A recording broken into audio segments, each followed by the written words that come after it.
www.vidyarthi.in। चलिए शुरुआत करते हैं हमारे स्पीड के नेक्स्ट कॉन्सेप्ट के साथ, which is velocity and to be precise average velocity. ठीक है, चलो अब इससे पहले हमने देखा स्पीड में एवरेज स्पीड कैसे निकाला जाता है, क्या रिलेशन है uniform and non uniform motion के साथ, राइट? अगर नहीं देखा है तो पहले उसे जरूर देखिए, तभी आप इसे रिलेट कर पाएंगे। चलो अब स्टार्ट करते हैं अपने एवरेज वेलोसिटी के साथ। सबसे पहले बात करते हैं कि हमने वेलोसिटी के बारे में पढ़ा क्या है। वेलोसिटी एक वो स्पीड है किसी भी ऑब्जेक्ट की जो किसी एक डेफिनेट डायरेक्शन में कवर की जाती है या फिर मेजर की जाती है, राइट? तो अब क्योंकि यहाँ पर डायरेक्शन और स्पीड दोनों ही इन्वॉल्व है, दैट मीन्स हमारी वेलोसिटी में इन सब पे इन सबसे इम्पैक्ट पड़ता है। देखते हैं कैसे। वेलोसिटी चेंजेस, वेलोसिटी किस किस वजह से चेंज हो सकती है? तो वेलोसिटी चेंज होती है अगर किसी भी ऑब्जेक्ट की स्पीड चेंज हुई है, वेलोसिटी चेंज होती है अगर उसी ऑब्जेक्ट की डायरेक्शन चेंज हुई है, and third important, velocity change होती है अगर स्पीड प्लस डायरेक्शन दोनों चेंज हुई है। ठीक है, so both concepts are have changed, तो हमारी वेलोसिटी में चेंज दिखाई देगा। ठीक है, अब एवरेज वेलोसिटी हमें कैलकुलेट कैसे करनी है?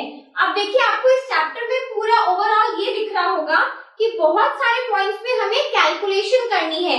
सो बेसिकली ये चैप्टर ऐसा ही है, इसमें आपसे जिस टाइप के फॉर्मूलेज मैं आपको करवा रही हूँ उसी पे बेस्ड न्यूमेरिकल्स भी आने वाले हैं। ठीक है, तो इसलिए get ready with this concepts. ये फॉर्मूले छोटे छोटे हैं, 2-3 मार्क्स के क्वेश्चन में जरूर बनते हैं, तो हम ऐसे करके निकलेंगे। चलिए अब अगर एवरेज वेलोसिटी का फॉर्मूला देखते हैं तो this is u plus v by 2।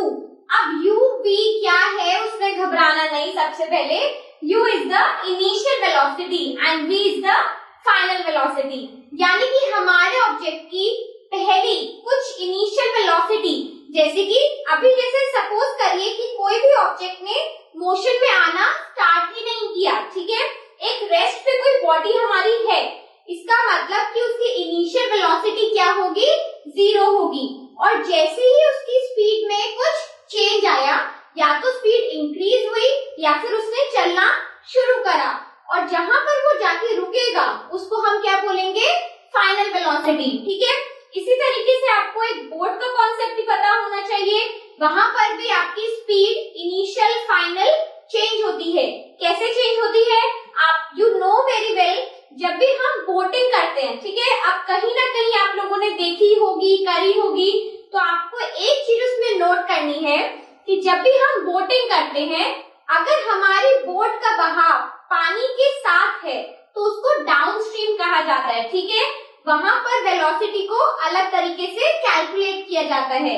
लेकिन अगर हमारी बोट का बहाव पानी से ऑपोजिट है, दोनों अलग डायरेक्शन में है, पानी इस डायरेक्शन में, हमारी बोट इस डायरेक्शन में, तो वहां पर हमें रो करने में, अपनी बोट चलाने में ज्यादा मेहनत लगेगी। ठीक है, तो इसलिए जाहिर सी बात है वहां पर एवरेज वेलोसिटी भी चेंज हो जाएगी, और उस कॉन्सेप्ट को कहा जाता है अपस्ट्रीम। ठीक है, तो इसकी डिटेल में अभी हमें जाने की जरूरत नहीं है, मैंने आपको सिर्फ थोड़ा सा उसको इंट्रोड्यूस करा है, जिससे कि आपको कहीं भी पूछा जा सके तो आपको पता होना चाहिए। ठीक है, अब वापस आते हैं अपने इनिशियल एंड फाइनल वेलोसिटी पे।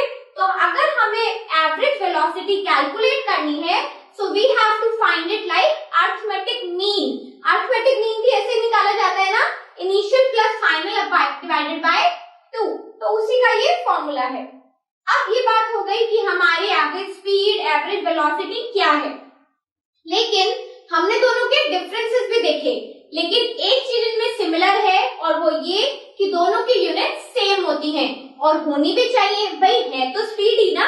चलिए एक बार देखते हैं। तो अगर हम स्पीड और वेलोसिटी की यूनिट्स पे बात करें तो they have the same units, और किस में इसको कैलकुलेट किया जाता है? जितने भी क्वेश्चंस आप ज्यादातर करेंगे, या तो आपको किलोमीटर पर आवर में मिलेगा। अब ये पर आवर क्यों मैं बोल रही हूँ? यहाँ पर h की पावर -1 है, that means kilometre upon h, क्योंकि हमने फॉर्मूला क्या पढ़ा है? Distance upon time. सिमिलरली यहाँ पर क्या लिखा जाता है, किलोमीटर पर आवर। तो लिखने का एक ये भी तरीका है और एक यहाँ पर मैंने ऐसे भी लिखा है, तो आपको कोई भी कंफ्यूजन इसमें नहीं होनी चाहिए, ठीक है। अब देखिए मीटर पर सेकंड में भी इसको कैलकुलेट किया जाता है, चाहे मीटर पर सेकंड को आप ऐसे लिखिए, चाहे बीच में पर का डंडा लगाइए, ठीक है। तो यहाँ पर जो मीटर पर सेकंड है वो हमारी स्पीड या वेलोसिटी की ऐसा यूनिट भी कंसीडर की जाती है। ऐसा यूनिट मतलब कि कोई भी स्टैंडर्ड ले लिया जाता है जिससे all over the world globally जहां पर भी इसको क्वेश्चंस किए जाते हैं, मेजर किया जाता है, कोई भी प्रोजेक्ट्स किए जाते हैं, तो हर जगह चेंज ना हो और इसलिए एक कॉन्सेप्ट को, एक यूनिट को स्टैंडर्ड ले लिया जाता है, ठीक है। और वो हमारी एसआई यूनिट कहलाई जाती है। तो यहाँ पर हमने अपने स्पीड वेलोसिटी को समझ भी लिया और उसके यूनिट्स भी देख लिए। एक बात और ध्यान रखिएगा, जब भी आपको न्यूमेरिकल्स करने होते हैं हमेशा हमें अपनी यूनिट्स को साथ में लगा के आना है, क्योंकि उसके मार्क्स कटते हैं। यस, तो आप क्वेश्चन तो अच्छा खासा कर देंगे, बट अगर ये नहीं लगाएंगे तो कोई फायदा नहीं है, ठीक है, मार्क्स कटेंगे बेसिकली। तो इसलिए ऐसी जैसी छोटी छोटी चीजों का हमें ध्यान रखना है। तो अब हमारा खत्म होता है यहाँ पर average velocity. I hope you all have understood. आपको कोई भी डाउट है please feel free to comment, ठीक है। चलिए मिलते हैं फिर, तब तक के लिए बाय बाय।